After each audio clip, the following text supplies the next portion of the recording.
Hey guys, so what I want to do today is I want to talk about Luton Town today in this video. I want to talk about Luton Town and then their Premier League. So currently they're at the bottom of the table. They're at 20 at the moment. They've played 4 games so far. They've lost all the games that they've played so far, and I want to talk more about what's happened so far. So the 4 games that they've played against Brighton, they've played against Chelsea, and they've played against West Ham, and they've played against Fulham, the latest game. So starting off with their first game, with the Brighton game, they lost that game 4-1. The formations that they adopted in that game was 3-5-2. In that game, they had 9 shots, 3 were on target, and they were dominated on possession. The possession, the possession that they had for the game was 29%. They they had a good pass accuracy. They had 71% pass accuracy, and they've also had good pass accuracy in the good games that followed. But it wasn't a good game for Luton that day.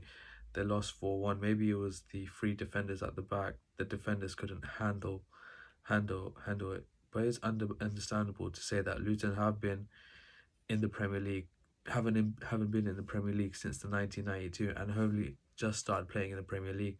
They may be under pressure playing in the Premier League after a very long time.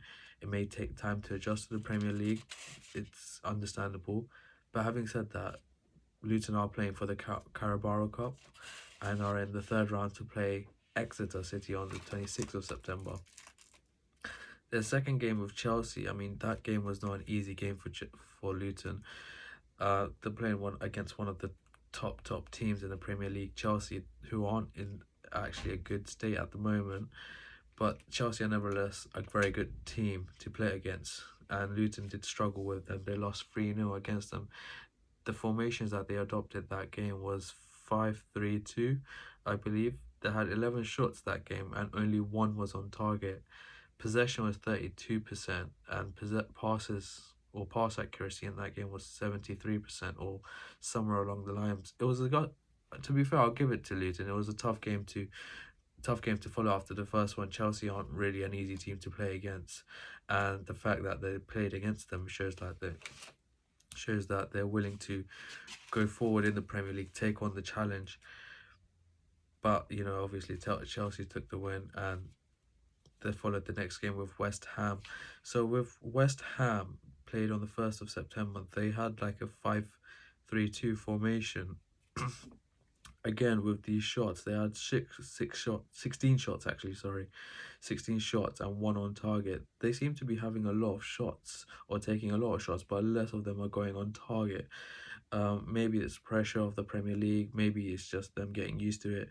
But they had 38% possession. They were completely dominated in this game as well in terms of possession. They had a 72% pass accuracy. West Ham scored, and in the goal that they scored, there was a well delivered ball inside the box, and a person just got a header and scored.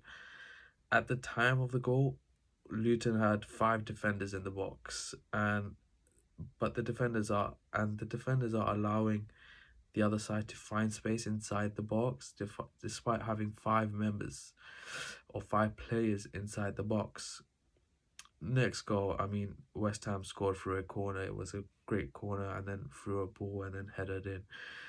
Near the end of the game, Luton did score a really good goal through like a long ball from like the halfway line, and then it was headed to Morris, and Morris headed it to I believe Anderson, who finished it off with a header. That was a really good goal. Luton can, well, from that gameplay, Luton can demonstrate that they have the ability to play really well. That long ball was really good. But in this game, the momentum was much better. Really was good as well for Luton as well. They kept up with the high pressure that West Ham had offered. So, but in this formation, I believe West Ham are keeping it safe with 5 defenders at the back. We've seen them use 3 players in the back for Brighton, which didn't really turn out for them, which they suffered a tragic loss of 4-1, and they're trying to keep it safe with 5 defenders at the back. Now, the latest game so far with Fulham, they lost that game with 1-0, which wasn't a bad game, to be fair. They had 7 shots. They employed, again, the same formation as before, 5-3-2, 7 shots on target. No, 7 shots taken in total, 2 on target, sorry. And they had 22 possession overall, again, dominated in possession. They had a pass accuracy of 67% and fouls 14. I remember when watching the game, they had a Luton had like a chance in the beginning of the game where Morris was given a ball for a header, and he had open space to control the ball and shoot, but instead what he did, he took a shot and volleyed it. He maybe it was pressure at the time, I'm not too sure, but they had a good chance to actually score. Morris at the time could have taken a touch and shot. I remember at the time there was a defender on the floor, one defender away. There was enough space for him to shoot. Brown, I think, is a really good player. He had a chance early in the game in which he had a ball and crossed it towards the middle for a header. Oh no, sorry, he had a chance in the game in which a ball was crossed towards him in the middle. He headed it, but the ball hit the post and then came back into play. Brown had set Bell up with a nice cross. Brown had played really good across to Bell for him to finish. Bell technically had an open. Oh, there was an instance where Brown had set Bell up for a cross, and Bell had like an open goal to shoot, but then Bell missed it. The ball went straight to the goalkeeper's hands, but it was a good chance for them to score really. But I think the game that pretty much settled it for Fulham and Luton was Willian's play. Willian had crossed it in. It wasn't a really good cross. The ball technically went towards the goalkeepers, and the way that the goalkeeper reacted was with his fingertips, and through his fingertips, the ball just went back into play for a Fulham player who was luckily to be close enough to the ball, and he shot and just finished it, and then that pretty much settled the game.